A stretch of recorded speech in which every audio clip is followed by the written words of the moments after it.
Salam Bapak Ibu Jemaat yang dikasihi Tuhan, seluruh jemaat GMI Maranatha Tebet di tempat masing-masing.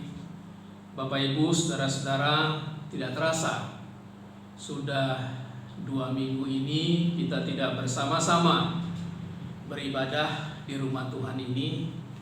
Oleh karena kita harus berdiam diri di rumah kita masing-masing untuk kita boleh dapat membangun dan menciptakan keselamatan bagi bangsa kita, secara khusus untuk memutus penyebaran COVID-19. Namun hal itu tentu tidak mengurangi hakikat ibadah kita kepada Tuhan. Dan saya percaya pada saat ini, meskipun kami berada di sini dan Bapak Ibu di rumah masing-masing, kita dipersatukan dalam iman dan dalam roh Tuhan di dalam ibadah ini untuk menyembah dan memuliakan Tuhan. Dan saya percaya baik di tempat ini maupun di rumah Bapak Ibu sekalian, Tuhan hadir pada saat ini mendengarkan pujian-pujian kita, mendengarkan sembah kita kepadanya. Baiklah Bapak Ibu, selamat hari Minggu bagi kita semuanya. Sebelum kita mendengarkan firman Tuhan ini, mari kita bersatu dalam doa. Tuhan Bapa kami yang baik, terima kasih untuk hari yang Tuhan sudah sediakan bagi kami. Kami boleh datang ke hadapan Tuhan untuk menyembah dan memuliakan Tuhan. Kami rindu Tuhan, Engkau memperkatakan firman-Mu kepada kami. Kami rindu Engkau menyatakan suara hati-Mu kepada kami, supaya kami boleh mengetahui akan apa yang menjadi kehendak Tuhan dan jalan-jalan-Mu dalam hidup kami. Dan kami saat ini meneduhkan hati dan pikiran kami. Berfirmanlah Engkau kepada kami, dan kami anak-anak-Mu telah siap mendengarkannya. Dalam nama Yesus Putra-Mu kami berdoa dan berterima kasih kepada-Mu. Amin. Bapak Ibu jemaat yang dikasihi Tuhan, pada saat ini, pada hari Minggu ini, tanggal 29 Maret 2020, firman Tuhan yang sampai kepada kita sebagaimana yang tertuang dalam almanak gereja kita diambil dari Injil Yohanes pasal yang ke-11, ayat yang pertama sampai ayat yang ke-44. Saya mengajak kita membuka Alkitab kita. Saya akan membacakannya dan Bapak Ibu sekalian boleh mengikutinya. Dalam nama Tuhan Yesus. Lazarus dibangkitkan. Ada seorang yang sedang sakit namanya Lazarus. Dia tinggal di Betania, kampung Maria dan adiknya Marta. Maria ialah perempuan yang pernah meminyaki kaki Tuhan dengan minyak mur dan menyekanya dengan rambutnya. Dan Lazarus yang sakit itu adalah saudaranya. Kedua perempuan itu mengirim kabar kepada Yesus, "Tuhan, dia yang Kau kasihi sakit." Ketika Yesus mendengar kabar itu, ia berkata, "Penyakit itu tidak akan membawa kematian, tetapi akan menyatakan kemuliaan Allah. Sebab oleh penyakit itu Anak Allah akan dimuliakan." Yesus memang mengasihi Marta dan kakaknya dan Lazarus. Namun setelah didengarnya bahwa Lazarus sakit, ia sengaja tinggal 2 hari lagi di tempat di mana ia berada. Tetapi sesudah itu ia berkata kepada murid-muridnya, "Mari kita kembali lagi ke Yudea." Murid-murid itu berkata kepadanya, "Rabbi, baru-baru ini orang-orang Yahudi mencoba melempari Engkau. Masih maukah Engkau kembali ke sana?" Jawab Yesus, "Bukankah ada 12 jam dalam satu hari? Siapa yang berjalan pada siang hari, kakinya tidak terantuk, karena ia melihat terang dunia ini. Tetapi jikalau seorang berjalan pada malam hari, kakinya terantuk, karena terang tidak ada di dalam dirinya." Demikianlah perkataannya, dan sesudah itu ia berkata kepada mereka, "Lazarus saudara kita telah tertidur, tetapi aku pergi ke sana untuk membangunkan dia dari tidurnya." Maka kata murid-murid itu kepadanya, "Tuhan, jikalau ia tertidur, ia akan sembuh." Tetapi maksud Yesus ialah tertidur dalam arti mati. Sedangkan sangka mereka Yesus berkata tentang tertidur dalam arti biasa. Karena itu Yesus berkata dengan terus terang, Lazarus sudah mati. Tetapi syukurlah aku tidak hadir pada waktu itu. Sebab demikian lebih baik bagimu, supaya kamu dapat belajar percaya. Marilah kita pergi sekarang kepadanya. Lalu Thomas yang disebut Didimus berkata kepada teman-temannya, yaitu murid-murid yang lain, marilah kita pergi juga untuk mati bersama-sama dengan dia. Maka ketika Yesus tiba, didapatinya Lazarus telah 4 hari berbaring di dalam kubur. Betania terletak dekat Yerusalem, kira-kira 2 mil jauhnya. Di situ banyak orang Yahudi telah datang kepada Marta dan Maria untuk menghibur mereka berhubung dengan kematian saudaranya. Ketika Marta mendengar bahwa Yesus datang, ia pergi mendapatkannya. Tetapi Maria tinggal di rumah. Maka kata Marta kepada Yesus, Tuhan, sekiranya Engkau ada di sini, saudaraku pasti tidak mati. Tetapi sekarang pun aku tahu bahwa Allah akan memberikan kepadamu segala sesuatu yang Engkau minta kepadanya. Kata Yesus kepada Marta, saudaramu akan bangkit. Kata Marta kepadanya, aku tahu bahwa ia akan bangkit pada waktu orang-orang bangkit pada akhir zaman. Jawab Yesus, akulah kebangkitan dan hidup. Barang siapa percaya kepadaku, ia akan hidup walaupun ia sudah mati. Dan setiap orang yang hidup dan yang percaya kepadaku tidak akan mati selama-lamanya. Percayakah engkau akan hal ini? Jawab Marta, ya Tuhan, aku percaya bahwa engkaulah Mesias anak Allah, Dia yang akan datang ke dalam dunia. Dan sesudah berkata demikian, ia pergi memanggil saudaranya Maria dan berbisik kepadanya, Guru ada di sana, dan ia memanggil engkau. Mendengar itu Maria segera bangkit lalu pergi mendapatkan Yesus. Tetapi waktu itu Yesus belum sampai ke dalam kampung itu, ia masih berada di tempat Marta menjumpai dia. Ketika orang-orang Yahudi yang bersama-sama dengan Maria di rumah itu untuk menghiburnya melihat bahwa Maria segera bangkit dan pergi keluar, mereka mengikutinya karena mereka menyangka bahwa ia pergi ke kubur untuk meratap di situ. Setibanya Maria di tempat Yesus berada dan melihat dia, tersungkurlah ia di depan kakinya dan berkata kepadanya, Tuhan, sekiranya Engkau ada di sini, saudaraku pasti tidak mati. Ketika Yesus melihat Maria menangis dan juga orang-orang Yahudi yang datang bersama-sama dia, maka masgullah hatinya. Ia sangat terharu dan berkata, di manakah dia kamu baringkan? Jawab mereka, Tuhan, marilah dan lihatlah. Maka menangislah Yesus. Kata orang-orang Yahudi, lihatlah betapa kasihnya kepadanya. Tetapi beberapa orang diantaranya berkata, ia yang memelekkan mata orang buta, tidak sanggupkah ia bertindak sehingga orang ini tidak mati? Maka masgullah pula hati Yesus. Lalu ia pergi ke kubur itu. Kubur itu adalah sebuah gua yang ditutup dengan batu. Kata Yesus, angkatlah batu itu. Marta, saudara orang yang meninggal itu, berkata kepadanya, Tuhan, ia sudah berbau, sebab sudah 4 hari ia mati. Jawab Yesus, bukankah sudah kukatakan kepadamu, jikalau engkau percaya, engkau akan melihat kemuliaan Allah. Maka mereka mengangkat batu itu. Lalu Yesus menengadah ke atas dan berkata, Bapa, aku mengucap syukur kepadamu karena engkau telah mendengarkan aku. Aku tahu bahwa engkau selalu mendengarkan aku. Tetapi oleh karena orang banyak yang berdiri di sini mengelilingi aku mengatakannya, supaya mereka percaya bahwa engkaulah yang telah mengutus aku.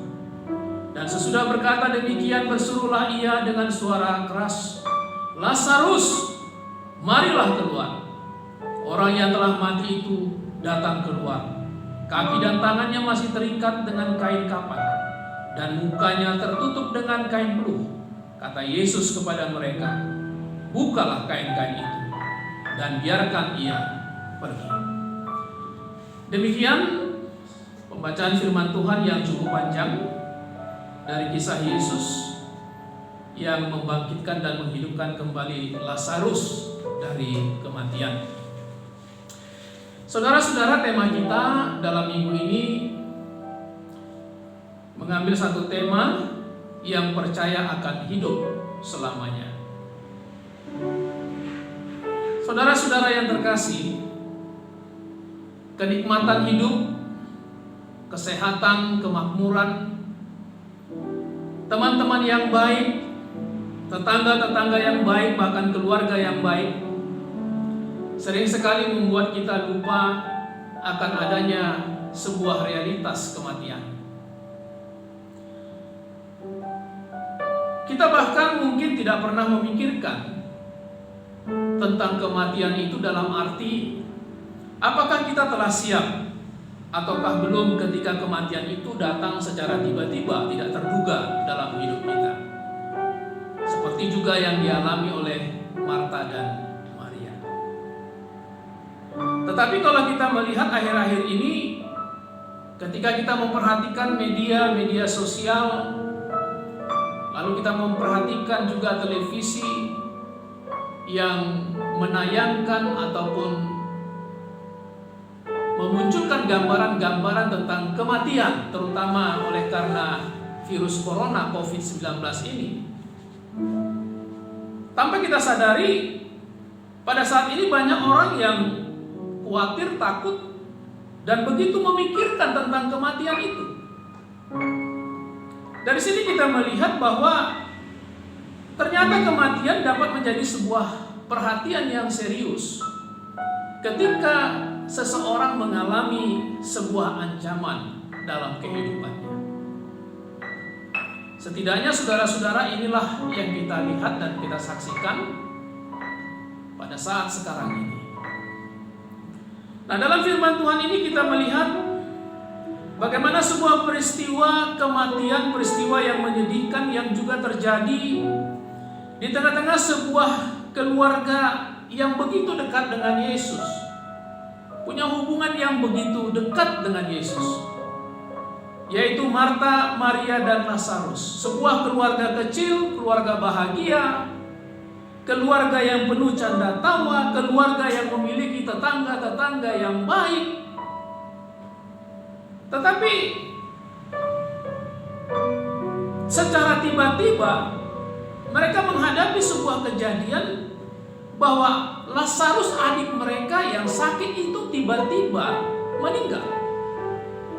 Tiba-tiba nyawanya berakhir di depan mereka. Kita memperhatikan bagaimana luar biasanya kesedihan yang dialami oleh Marta, Maria. Bahkan tetangga-tetangganya juga turut merasakan kesedihan itu. Mereka datang menghibur, menguatkan, meneguhkan hati kedua perempuan ini yang kehilangan saudara mereka. Dan yang menariknya lagi, saudara-saudara, kita melihat di dalam ayat yang ke-35, Yesus pun turut merasakan kepedihan dan kesedihan kedua perempuan ini. Dan Yesus juga turut menangis dengan apa yang terjadi di hadapannya. Nah, saudara-saudara, kita sering mendengar adanya sebuah perkataan bahwa hidup dan mati ada di tangan Tuhan. Memang hal itu benar, saudara-saudara, tetapi pengertian yang kita berikan kepada perkataan hidup dan mati ada di tangan Tuhan sering sekali itu terbatas hanya dalam pengertian secara fisik. Tetapi apakah kata Alkitab? Apa kata iman Kristen? Iman Kristen atau Alkitab tidak hanya berbicara tentang kematian dalam pengertian secara fisik saja, tetapi kematian juga bisa berdampak secara rohani. Nah, oleh karena itu, mari kita melihat apa kata Alkitab, apa kata firman Tuhan tentang hidup dan mati dalam pandangan Tuhan. Yang pertama, saudara-saudara, Alkitab menyatakan bahwa upah dosa adalah maut atau kematian. 1 Korintus 15 ayat 56. Ketika Adam dan Hawa diciptakan oleh Tuhan, Allah memberikan perintah kepada mereka berdua, terutama kepada Adam, bahwa semua buah pohon yang ada dalam taman itu mereka bisa nikmati sesuka hati mereka, sebebas mereka. Tetapi hanya ada satu pohon yang tidak boleh mereka jamah, sentuh, apalagi memakannya, yaitu buah pohon pengetahuan yang baik dan yang jahat. Nah, konsekuensinya ketika mereka memakannya, maka dikatakan oleh Allah, kamu akan mati. Nah, apakah arti kata mati? Dalam Kejadian 2 ayat 17, apakah arti kata mati ketika Adam dan Hawa melanggar perintah Tuhan itu? Setidaknya kita melihat di sini ada 3 hal akibat dosa. Ada 3 hal yang terjadi kepada manusia. Yang pertama, saudara-saudara, manusia mengalami kematian secara rohani. Apakah maksudnya ini? Kematian rohani adalah terpisahnya roh Tuhan dengan roh manusia. Roh Tuhan yang dulunya bersekutu dengan manusia sebelum jatuh ke dalam dosa, tapi ketika manusia telah jatuh ke dalam dosa, maka roh Tuhan tidak mungkin lagi bersekutu dengan roh manusia yang telah jatuh ke dalam dosa itu. Yang kudus, roh yang kudus itu tidak mungkin bersekutu dengan manusia yang berdosa. Maka kita melihat di sini, ketika manusia jatuh ke dalam dosa, maka manusia itu sesungguhnya telah hidup tanpa Allah. Manusia hidup menurut keinginannya sendiri. Manusia hidup di bawah kuasa dosa. Manusia hidup menjadi hamba dosa. Manusia hidup menjadi hamba iblis.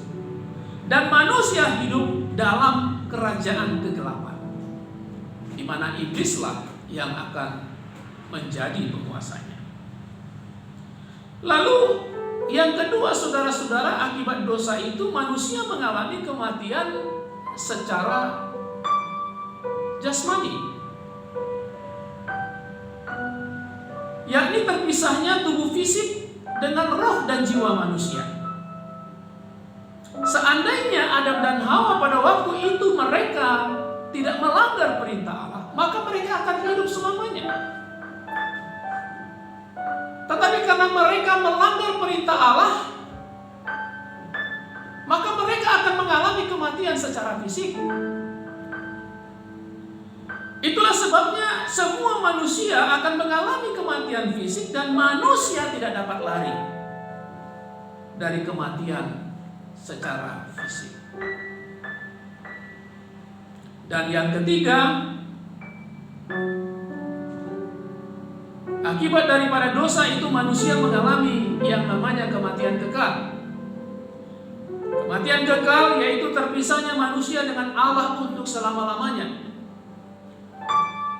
Kuasa dosa bukan saja membuat manusia itu terpisah daripada Allah pada waktu manusia itu hidup, tetapi juga pada waktu manusia itu mati secara fisik dan menerima hukuman kekal di neraka. Kematian kekal itu, inilah yang disebut dengan kematian yang kedua, di mana orang-orang yang hidup dalam dosa, mereka akan menerima hukuman yang kekal di neraka.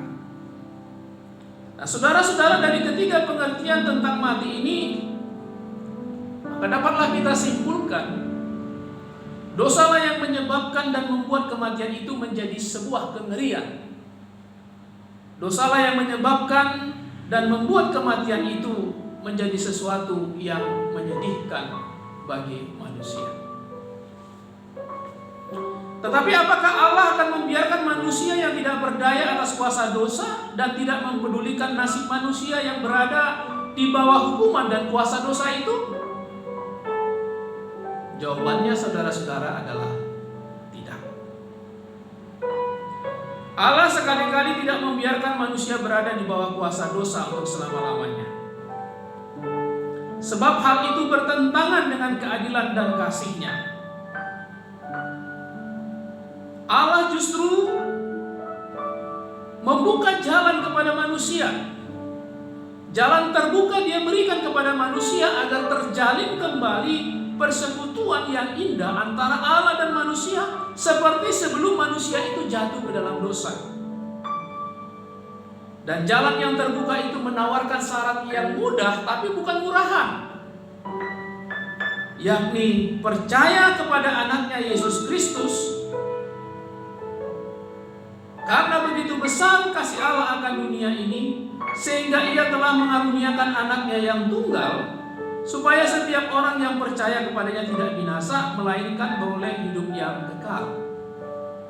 Kata kuncinya adalah, siapa yang percaya Yesus, ia tidak akan binasa. Siapa yang percaya Yesus, dia akan memperoleh hidup yang kekal. Oleh karena itu yang kedua adalah dari firman Tuhan ini adanya sebuah pernyataan bahwa Yesus adalah kebangkitan dan hidup. Yohanes 3 ayat 16 mendapatkan penekanan yang lebih tajam lagi dalam peristiwa di mana Yesus membangkitkan Lazarus dari kematian. Di sini Yesus berkata kepada Marta, "Akulah kebangkitan dan hidup. Barang siapa percaya kepadaku, ia akan hidup walaupun ia sudah mati. Dan setiap orang yang hidup dan yang percaya kepadaku tidak akan mati selama-lamanya." Nah, apakah yang dimaksud oleh Yesus dengan perkataannya ini? Setidaknya saudara-saudara ada dua alasan yang kita lihat dari firman Tuhan ini. Yang pertama, maksud dari perkataan Yesus itu adalah Yesus mau mengatakan kepada Marta pada waktu itu bahwa Dia punya kuasa untuk membangkitkan, Dia punya kuasa untuk menghidupkan kembali orang yang sudah mati seperti Lazarus saudaranya. Dan benarlah Yesus membuktikan itu kepada Marta, kepada Maria dan semua orang yang datang pada waktu itu. Yesus memerintahkan mereka untuk menggulingkan batu itu dan membangkitkan Lazarus yang mati. Dan itu menjadi kesaksian dari banyak orang bahwa Yesus sungguh kebangkitan dan kehidupan yang bukan saja memberikan kepada mereka penghiburan, tetapi memang benar-benar dapat membangkitkan Lazarus yang sudah mati. Dan alasan yang kedua, saudara-saudara, Yesus juga mau mengatakan kepada Marta bahwa Dialah sumber kehidupan yang dapat memberikan kehidupan yang kekal kepada orang yang mati oleh karena dosanya. Dengan kata lain, Yesus mau mengatakan bahwa hanya Dialah yang dapat menghidupkan kembali kerohanian yang telah mati, sehingga rohani manusia dihidupkan kembali, manusia dapat diperdamaikan, manusia dapat bersekutu kembali dengan Allah. Roh Allah bertemu, Roh Allah bersekutu kembali dengan manusia. Dan sekalipun orang yang percaya itu suatu ketika mati secara fisik, tetapi orang percaya itu tidak akan mati selama-lamanya, melainkan akan dibangkitkan Yesus untuk memperoleh hidup yang kekal. Dua alasan inilah maksud dari perkataan Yesus, "Akulah kebangkitan dan hidup. Barang siapa percaya kepadaku, ia akan hidup walaupun ia sudah mati." Dengan demikian saudara-saudara, maka hidup baru itu hanya dapat terjadi di dalam dan melalui Tuhan Yesus Kristus. Jadi kita yang telah mendapat hidup baru dalam Kristus, maka sudah seyogyanya lah juga kita akan bertumbuh serupa dengan Dia. Dan Yesus mengatakan bahwa alam maut tidak akan berkuasa lagi bagi gerejanya, bagi orang percaya. Dengan kata lain, orang yang percaya itu tidak lagi berada di bawah kuasa dosa, tidak lagi berada di bawah kuasa iblis, tetapi berada dalam kuasa Allah, berada dalam kuasa yang memberikan hidup kekal itu. Nah, saudara-saudara, jikalau orang percaya itu akan hidup selama-lamanya bersama dengan Kristus, lalu bagaimanakah kita menyikapi hidup kita yang sekarang ini? Saudara-saudara, yang pertama tentu marilah kita jangan mau lagi diperhamba oleh kuasa iblis. Jangan lagi kita mau diperhamba oleh dosa dan pengaruh-pengaruhnya. Tetapi marilah kita tetap bersekutu dengan Allah. Lawanlah iblis itu dengan iman, doa, dan firman Allah. Lawanlah iblis, maka ia akan lari daripadamu. Kemudian janganlah kita biarkan rupa-rupa atau ragam-ragam kematian yang kita saksikan menghantui kita dan membuat kita kehilangan damai sejahtera. Sebab kita telah beroleh jaminan kehidupan kekal itu. Sekalipun mungkin kita kelak akan mati, tapi kita akan dibangkitkan untuk memperoleh kebahagiaan kekal yang disediakan oleh Tuhan kepada kita semua yang percaya kepadanya. Oleh karena itu, maka kita harus menjalani hidup ini dengan baik. Kita harus menjalani hidup ini selalu dalam optimisme dan percaya kepadanya dalam seluruh aspek kehidupan kita. Putus asa, sungut-sungut, itu semua hanyalah bukti bahwa kita belum memiliki Tuhan sepenuhnya dalam hidup kita.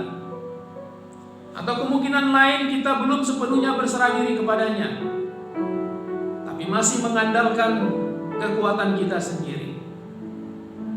Kalau kita tahu bahwa hanya Yesuslah sumber kehidupan itu, maka jalan terhebat yang harus kita lakukan adalah mempersembahkan kehidupan kita kepada Dia, menyerahkan seluruh kehidupan kita ke dalam tangan rencana dan rancangannya. Dan kita pun harus menjalani hidup sebagaimana yang Dia kehendaki dalam kehidupan kita, sehingga kita berjalan dalam damai sejahteranya setiap hari. Sekalipun ada pergumulan, ada beban, sekalipun ada persoalan, tapi itu semuanya tidak dapat merenggut kasih Allah kepada kita, tidak dapat merenggut damai sukacita Allah yang Allah sudah berikan kepada kita. Karena apa? Karena kehidupan keselamatan itu, kehidupan yang kekal itu sudah tersedia, sudah diberikan Tuhan kepada kita. Itu jauh lebih besar daripada segala persoalan dan pergumulan hidup dalam dunia ini. Tuhan Yesus kiranya memberkati kita semuanya, dan biarlah firman Tuhan ini boleh semakin membuat kita tetap memiliki pengharapan, optimis dalam hidup, semangat dalam hidup. Sekalipun ada beban pergumulan seperti yang kita hadapi sekarang ini, tapi kita percaya Tuhan kita Yesus Kristus dapat mengubah semuanya itu untuk kebaikan kita, dapat membuat semuanya itu untuk memberikan kepada kita kekuatan, keteguhan, dan kepasrahan diri dalam mengikut Dia. Dan biarlah damai sejahtera Tuhan yang melampaui akal dan pikiran menyertai saudara sekalian.